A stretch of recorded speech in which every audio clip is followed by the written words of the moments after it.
everybody, and welcome back to the channel. Today I have the Audi Q5, and well, why did I got this car? Well, mostly because I never drove one, and I never seemed to want one until today. And why did I change my mind? Well, it's very simple. Back in the day when this car was created, there were the Audi Q3 and the Audi Q7, and I didn't find room for the Q5, at least not in my head, because I thought, why would you buy a Q5? If you want to buy a small town SUV, you're gonna get the Q3, and if you want to buy a cruise ship with 7 seats, then you would get the Q7. But today, things started to make sense. After I drove this car, I actually found out something quite interesting, and I'm gonna share it with you.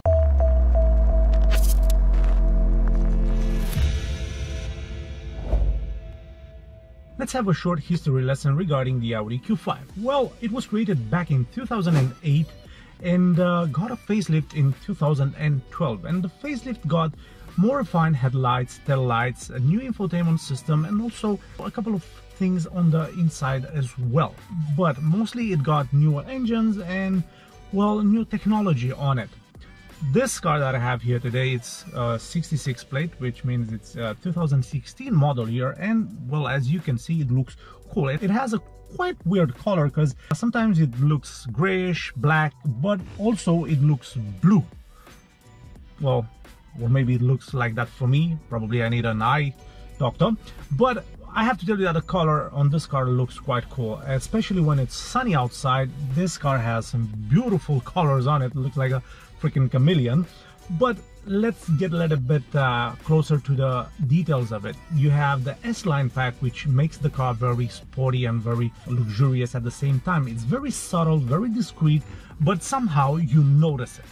And this is Audi. This is Audi's signature on the cars. They make sporty cars, but they're very subtle, and this is something that I like. You have 20-inch wheels, S-Line wheels, because this car is the S-Line version of the Audi Q5, and looks brilliant. You have a huge front grille, which signifies how mean this car actually is. You have LED headlights, and they look cool and modern even today. You have cool fog lights, which they are integrated in the front bumper, and you have these cool air vents that provide the air for the engine, but also provide a sense of sportiness for the car. The hood has elegant lines and also keeps the elegant silhouette of the car. From the side, you immediately notice that this car has the chrome pack, which it has chrome surrounding the windows, it has chrome on the door sides, also the front end of the car has a chromed grille. But also you have some ski roof lines, which they look cool. They somehow emphasize the luxuriousness of the car. I know that some people don't like them, but I find them quite useful. The mirrors also have the turn signal integrated into them. They have these LED pattern, and they look quite cool. Regarding the rear end of the car, you immediately notice the roof spoiler, which emphasizes the sportiness, but also you have a rear diffuser. And I do like the rear diffuser because it makes the car sporty. You have one exhaust because, well, that's what you get. But also you have very modern LED tail lights, which they have a particular look. I like how they look. I like how they light up at nighttime, but also they are very visible at daytime. Also in the bumper you have, well, you have the lights, because remember what happens when you pop up the trunk. Yes, you need lights for safety. Also you have a very decent boot size, which it can be even larger if you drop the rear seat. You have 540 liters of cargo space, that if you don't drop the rear seats. But if you drop the rear seats, you have 1560 liters of cargo space, which is enough to pack everything that you would need in this car.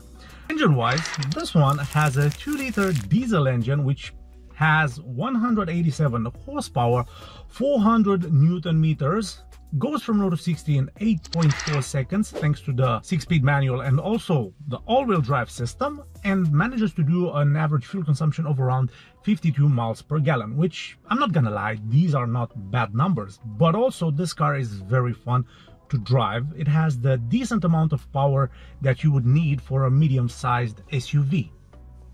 Regarding the interior, well, what can I say about this car? In fact, I can say a couple of positives and a couple of negatives. First of all, I don't have heated seats and I don't have an electrically adjustable steering wheel nor electrically adjustable seats, but I have sport seats with good quality materials. You have leather on them and also this sway in the middle. The doors have been wrapped in leather and you have this beautiful white stitching. Also, you have this aluminum brushed trim that gives the car a sense of luxuriousness and sportiness as well. You have chrome on the air vents and also chrome on the gear shifter. You have chrome on the steering wheel, but also this brushed aluminum in the central console. So what should I moan about? Well, I can moan about the missing buttons, the plastic buttons over here. Well, not plastic buttons, the missing features that this car has, as I don't like blank buttons in any car, but well, you have them here. But I also can talk how high quality the materials are.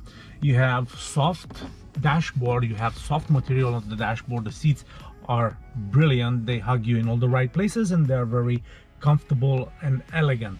You also have a cool infotainment system, which I'm gonna talk about now. Let's discuss a bit about the infotainment system of this car, which is literally exactly like any other Audi. We do have the same MMI system, and we're gonna go a little bit into the car settings, because here we have an Audi Q5. This car doesn't have driving modes, which is odd for Audi, but still it has a couple of features. If we go into the vehicle settings, we can see that we have exterior lighting and central locking. We go back, we go to driver assist to see what kind of safety features we have. Well, we have speed warning, parking aid, because this car has front and rear parking sensors, and they're gonna be shown right here in this infotainment screen. You also have rest recommendation and rain sensors. Well, not that much, is it? If we go into the AC settings, this is for the air conditioning system. And servicing and checks, well, here we have tire pressure monitor, oil level, service intervals, wiper change position, chassis number, and initialized keys. So literally this is the basic Audi MMI, which is pretty easy to use. You have sat-nav, you have DAB radio, you have Bluetooth media, no Apple CarPlay or Android Auto, but this is very easy to use. So you don't have to be a high-tech geek to work your way through the infotainment system of this car. So yes, this is the basic Audi infotainment system. The climate controls, as you notice, they're exactly like the Audi A5, the Audi A4, and any other Audi from this era. This car doesn't have heated seats. It has two blank buttons over here and a lot of blank buttons over here. Right here we have the automatic off button, we have the traction control, we have hill control, and the parking sensors. As you can notice in the gauge cluster, literally this is exactly like any other Audis. You have telephone, you have Bluetooth, and from there you can see all the other information regarding the fuel consumption, regarding the miles per gallon, and well, the distance that you covered. Also, this car did 92,000 miles, which literally, it doesn't seem like it. It feels quite newish. It looks quite good, and everything inside it feels very top quality. Regarding the steering wheel of this car, well, it's the S-line steering wheel. You have perforated leather with white stitching. You don't have paddle shifters because this one is a manual, but you have the perfect amount of grip to toss this car around. Also, you have a cool gear shifter with this aluminum pattern leather, and also this perforated leather, which looks quite good. One thing that I don't really like is the fact that this brushed aluminum here, it's been damaged a bit, and I don't know how that's possible. Probably, still I don't know how this got like this, but anyways, I've seen that this is a problem with Audis. A lot of them have this problem with this aluminum pattern, well, brushed aluminum pattern on the central console. It gets damaged pretty easily, and it's a shame because it looks quite beautiful. This car feels very spacious, and it actually is. It can carry 5 adults with ease and still have a lot of room to breathe. You don't have dual climate controls in the rear, which is annoying, but you do have 2 cup holders, which are decent size here. You have an armrest, which is adjustable on height and length, and I find that quite helpful. The cup holders, if you want to have the armrest tilted forward, this is going to be a little bit inconvenient because you cannot grab your drinks. But well, kudos for that. Coffee for me. Okay, let's move on. So you have a black rooftop, which signalizes the S-Line version of the car, but also you have S-Line written on the doorsteps, and well, you have S-Line badges on the side, in the front of the car, and well, all over the car, because Audi wants to know that you got an S-Line, which feels fair. Right, regarding the rear seats, well, the rear seats are very comfortable. You have this beautiful material on the middle of the seats, and they're very comfortable. Now, what's annoying is that you don't have any cup holders back here, which I can assure you that this is annoying, but you have plenty of headroom, plenty of legroom, and there's very much sense of spaciousness here. I do like that you have leather on the rear door sides, and everything here is wrapped in leather and stitched in this beautiful white pattern. It gives the car a very exclusive feel. Regarding anything else back here, there's not literally much to talk about. You do have some decent pockets into the doors to place a drink, but it's not the same as the cup holders. In the door side you can mostly place bottles and well, different stuff, but not cups. You have two air vents for the rear passengers, which something is interesting here. You have one vent that actually gives you the air pressure high or low, and you have another one which apparently you can choose between hot air and cold air. This is something interesting I've seen in all the BMWs, but never seen in Audis before. Interesting. Well, that's the case of the rear seats. They are comfortable, plenty of room. You have 3 adults which can sit here comfortably on long journeys, and you have a beautiful view at the dashboard. I got this car from my friends at CARZET. CARZET are a specialized second-hand car dealership located in Ipswich. All the cars come with 6 months REC warranty, which is extendable up to 3 years. If you want to part exchange your car, they can help you with that. If you have a low credit score and you need finance, CARZET are your guys. And if you want your car to be delivered all the way across UK, CARZET will do that for you. Also, they were awarded by Auto Trader for their excellent customer service. So check them out at carzet.co.uk. Now let's drive the Audi Q5 2-liter diesel engine with a all-wheel drive system, 6-speed manual. Brilliant car. So off we go. First impression, it feels comfortable.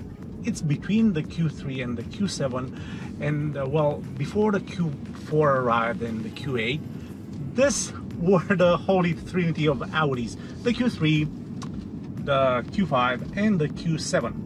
This one is very comfortable, even though it's not on air suspension, it's on coil springs, but still feels comfortable. I do like how it actually drives. The all-wheel drive system is gonna take you from any awkward situation, and it's gonna get you out of there.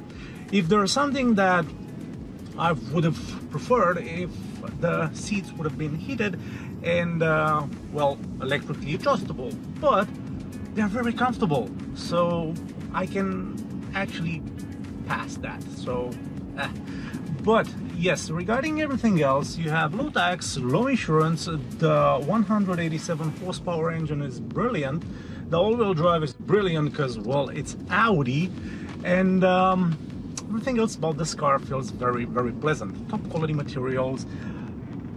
Well, it's gonna be a little bit expensive to maintain because the parts actually went up in prices, but still you have a cool car, and you're gonna stand out, especially with the S-Line version of this car. The SE is a little bit duller, but this one actually provides you everything that you need. You have space for 5 adults, you have good luggage space, and also it's very fun to drive. So yep, if you're in the market looking for one, just go and test drive one and see how you feel. I know that BMW X3 and the Mercedes GLC is a cool alternative as well, but somehow Audi feels a little bit between those two. It has the sportiness of a BMW and the luxuriness of a Mercedes. So kind of makes sense of buying one of these. And also you have plenty of room in the boot for your dog if you have a dog. So 3 kids, 2 parents, 1 dog, probably 1 cat as well, can actually fit in this car. Regarding anything else that I can possibly mention, well, the design of the car feels timeless, even though we are in 2024 and this one was made in 2016. Feels modern even today thanks to the LED technology and also to the technology that this car has on the inside. The sound system is brilliant. Also the sat nav looks good and it's very easy to use. So overall, I do think that this is a cool family car, especially if you like to travel long distances as well. Regarding driving, it feels nimble, it's fun. You have 400 Newton meters, so it pulls like a train. The manual gearbox gives you the sense of sportivity, but if you want a more decent life, then you would get an automatic gearbox. And yep, very important, don't forget the all-wheel drive, the Quattro system of this car. If you want to buy with front-wheel drive, you're not gonna have the same experiences. Also regarding the steering wheel is light. Not the steering wheel, the steering is light, and sometimes it's gonna feel a little bit awkward because the car has some body roll. But except that, well, if you don't try to race like a race driver, then you'll be perfectly fine. So that was it for today, guys. Hope you enjoyed it. Press a thumbs up, subscribe if you haven't done this already, and I'll see you in the near episodes. In the meantime, all the best to you, and yeah, well, bye bye.